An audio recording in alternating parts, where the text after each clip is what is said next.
Halo adik-adik, Assalamualaikum warahmatullahi wabarakatuh. Perkenalkan, saya Kak Septia Mega Sertika, biasa dipanggil Septia. Saya kelas 2F dari jurusan Pendidikan Guru Sekolah Dasar di Universitas Mataram. Kali ini Kak Septia akan menjelaskan tentang siklus air atau yang biasa dikenal dengan siklus hidrologi.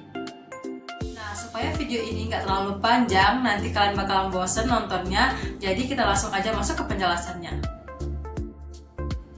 Oke adik-adik, sebelum kita masuk ke materinya, apa saja sih manfaat air? Pasti adik-adik bertanya-tanya kan, apa sih manfaat air Kak Septia?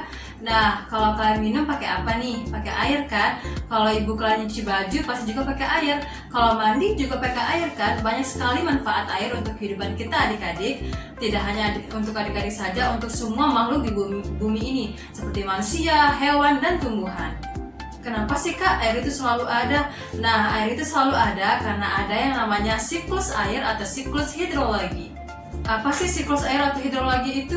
Nah, siklus air atau hidrologi itu adalah perputaran atau siklus di mana perputaran air yang ada pada bumi akan menuju ke atmosfer dan kembali lagi ke bumi. Nah adik-adik, siklus air ini terjadi karena adanya penguapan, pengendapan, dan pengembunan. Nah, dari tadi pasti adik-adik sudah salah fokus nih kepada properti yang kakak udah siapin. Di sini ada pohon, ada rumah, ada air laut beserta ombaknya, ada juga awan dan ada juga awan yang akan menurunkan hujan. Oh iya, jangan lupa ada matahari.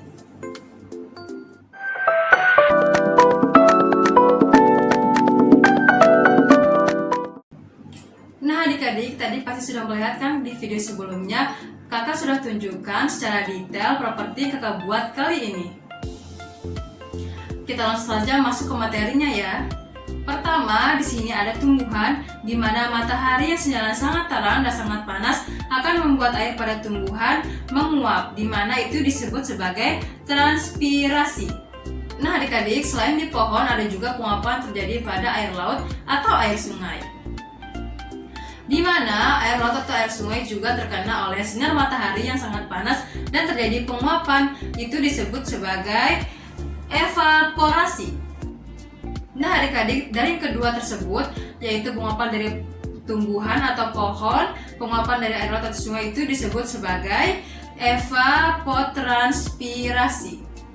Setelah penguapan terjadi pada air laut, itu akan menuju ke atmosfer, yaitu ke atas awan, di mana disebut sebagai kondensasi, yaitu pembentukan awan. Setelah terjadi penguapan, awan ini tidak akan muat nih menerima penguapan semuanya. Jadi awan akan menurunkan hujan yang disebut sebagai presipitasi.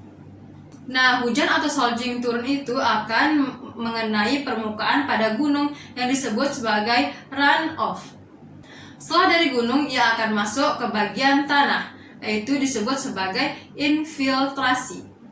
Setelah dari tanah adik-adik, nanti air itu akan masuk ke paling bawah bagian tanah. Hal tersebut kita sebut sebagai perkolasi.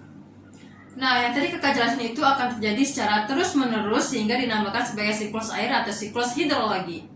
Sekian penjelasan dari kakak. Kesimpulan kakak bisa ambil adalah siklus air ini akan bergerak terus-menerus sehingga air pada bumi akan tetap ada. Lalu air itu bisa saja berbentuk sebagai air atau salju. Bentuknya itu berbeda-beda ya adik-adik. Dan air di bumi ini tetap ada, tapi tempatnya juga berbeda-beda. Sekian dari penjelasan Kak Septia kali ini. Jika ada kesalahan mohon dimaafkan. Terima kasih sudah menonton video ini. Sampai jumpa kembali. Assalamualaikum warahmatullahi wabarakatuh.